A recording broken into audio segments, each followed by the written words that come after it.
अस्सलाम वालेकुम व्यूवर्स, मैं हूं मोहम्मद हारिस मुगल superwebportal.com की तरफ से।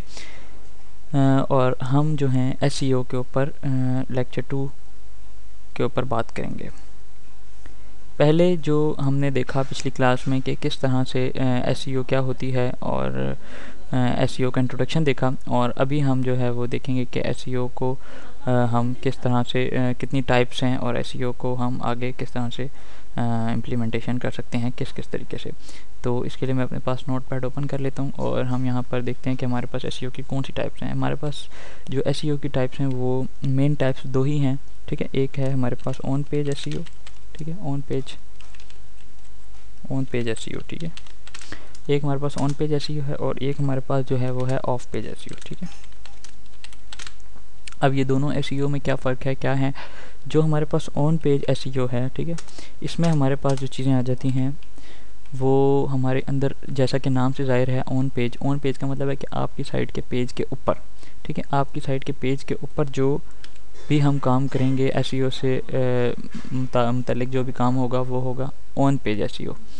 और जो ऑफ पेज एसईओ है उसमें हमारे पास जो चीज़ें आएंगी वो होंगी जो हम अपनी साइट के पेज से बाहर जो चीज़ें करेंगे वो ऑफ पेज एसईओ में आएंगी। तो ऑन पेज एसईओ के अंदर जो हम काम करेंगे या जो भी चीज़ें हमारी आती है उसमें सबसे पहली चीज़ तो हमारी जो सबसे इम्पोर्टेंट चीज़ आती है वो होती है हमारी साइट का डिज़ाइन, ठीक है, डिज़ाइन एंड लेआउट, ठीक है। लेआउट और हमारी साइट का डिज़ाइन जो है वो इसके अंदर आ जाता है, ठीक है। तो ये जो लेआउट और डिज़ाइन है ये हमारी साइट के अंदर आ जाता है ऑन पेज एसईओ में। और इसके बाद जो सेकंड चीज़ हमारी साइट के अंदर आ जाती है ऑन पेज के अंदर, वो हमारे पास आ जाती है हमारे पास साइट का कंटेंट, ठीक है, जो कि सबसे इम्पोर्टेंट चीज़ है कि हमारी साइट का कंटेंट क्या है, ठीक है, हमारी साइट के अंदर क्या डाटा है, ठीक है। हमारी साइट के जो लेआउट के अंदर जो और डिज़ाइनिंग के अंदर तो हमारे पास सारी चीज़ें आ जाती हैं कि साइट के अंदर हमने मेन्यू बार किस तरह बनाया है, हमारी साइट की कैटेगरीज़ किस तरह की हैं।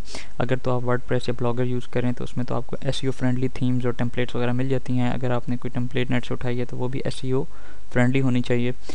और अगर आपने ख़ुद साइट बना रहे हैं पीएचपी और एचटीएमएल सीएसएस का यूज़ करते हुए तो आप इस चीज़ का ध्यान रखें कि आपकी जो साइट है वो एसईओ फ्रेंडली होनी चाहिए लाजमी तौर पे।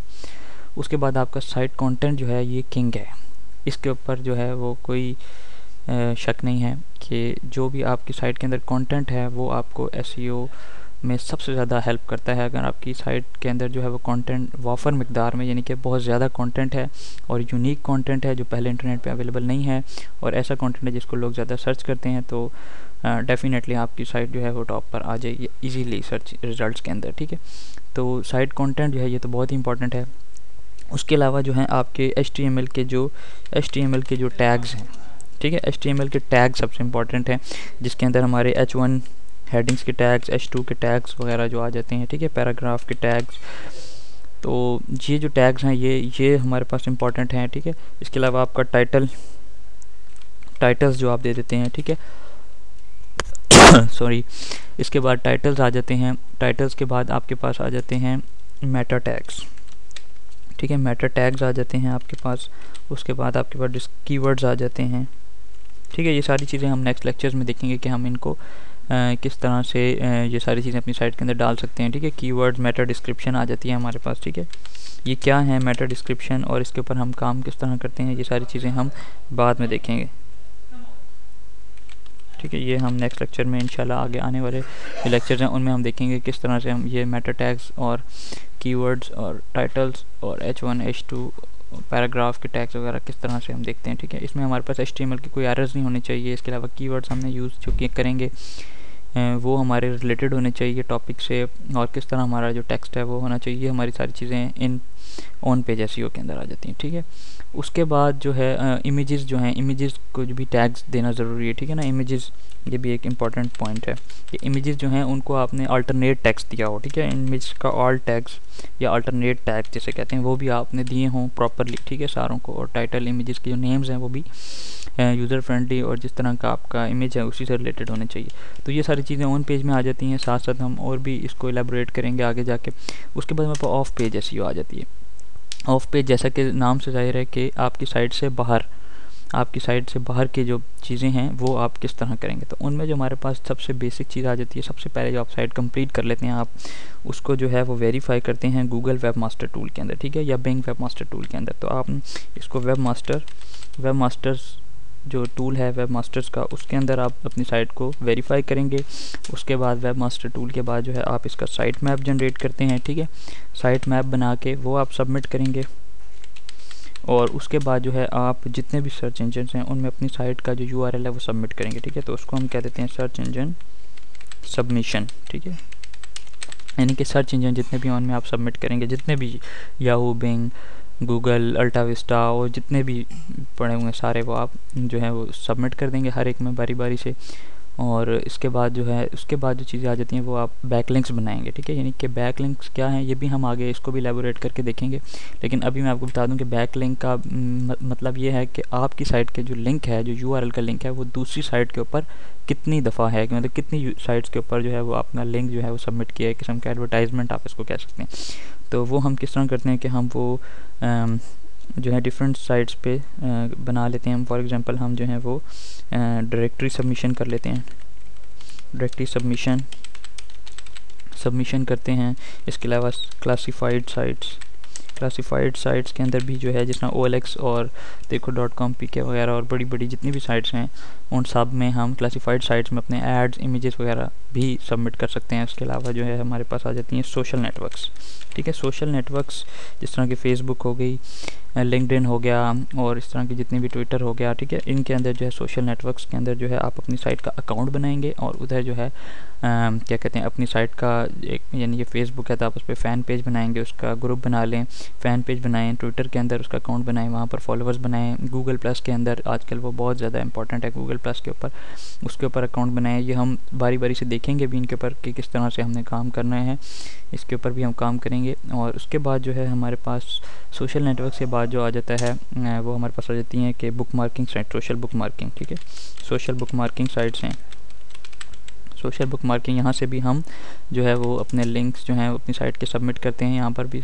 इसके अलावा आर्टिकल जो राइटिंग है, आर्टिकल हम सबमिट करते हैं, ठीक है, आर्टिकल्स भी सबमिट कर सकते हैं। इसके अलावा जो हमारे पास चीज़ें आ जाती हैं वो हम ब्लॉग्स के ऊपर कमेंट, ठीक है, ब्लॉग कमेंटिंग जिसे हम कहते हैं, ब्लॉग कमेंटिंग कर सकते हैं हम।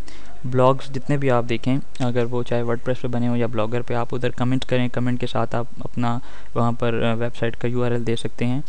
और आप स्पैमिंग ना करें वहाँ पर कमेंट में, वरना वो आपका कमेंट डिलीट हो जाएगा। आप वहाँ पर सिर्फ कमेंट दें और कमेंट के साथ जो है वो मतलब रीज़नेबल जो मतलब टॉपिक से रिलेटेड जो है वो कमेंट करें और उसके साथ अपनी साइट का लिंक दे दें, तो आपका स्पैमिंग में भी नहीं शामिल होगा और आपका कमेंट भी वहाँ पर सबमिट हो जाएगा। इसके अलावा आप फोरम्स जो साइट होती हैं, फोरम्स में आप रजिस्टर हो जाएं। रजिस्टर होने के बाद आप वहाँ पर अपनी जो आपकी प्रोफाइल है वहाँ पर भी आप जो है फोरम्स में वहाँ पर भी अपना लिंक सबमिट कर सकते हैं और साथ साथ आप सिग्नेचर भी रख सकते हैं, ठीक है, फोरम सिग्नेचर्स के ज़रिए भी। और वहाँ प्रोफाइल के अंदर भी आप फोरम्स में भी अपने सिग्नेचर रख के और वहाँ पे कमेंट वगैरह और पोस्ट वगैरह थ्रेड्स में कर सकते हैं। और इसके अलावा ये सारी चीज़ें मतलब और भी हम देखेंगे। इसके अलावा डायरेक्टरी सबमिशन, कुछ डायरेक्टरीज इंपॉर्टेंट डायरेक्टरीज भी हैं, वहाँ पर भी आप अपनी जो साइट है उसका लिंक सबमिट कर सकते हैं। इसके अलावा आप अपनी साइट के वीडियोस बना सकते हैं, यूट्यूब के अंदर कुछ वीडियोस बनाकर वहाँ पर यूट्यूब या वीडियो शेयरिंग वेबसाइट जो हैं जिस तरह डेली मोशन वगैरह हो गई, वहाँ पर भी आप जो है क्या कहते हैं साइट्स के ऊपर अपनी कोई वीडियो या एडवर्टाइज़ करके और नीचे डिस्क्रिप्शन में अपना लिंक दे सकते हैं वहाँ पर। तो ये सारे तरीके हैं। इसके अलावा और भी मेथड्स हैं वो हम साथ साथ देखेंगे, वो आप ऑफ पेज एसईओ के अंदर करेंगे, ठीक है। इन सब के ज़रिए बेसिकली हम डू फॉलो बैक लिंक्स बनाते हैं। इसमें हम ये चीज़ भी बिल्कुल देखेंगे कि हम मैक्सिमम जो है वो डू फॉलो लिंक्स बनाएं, और वो मैं आपको बताऊंगा कि डू फॉलो लिंक्स क्या होते हैं आने वाले लेक्चर्स में ही, ठीक है। हम देखेंगे कि किस तरह हम डू फॉलो बैक लिंक्स जो हैं वो बना सकते हैं और इनका फ़ायदा क्या होता है, ठीक है। Do follow back links,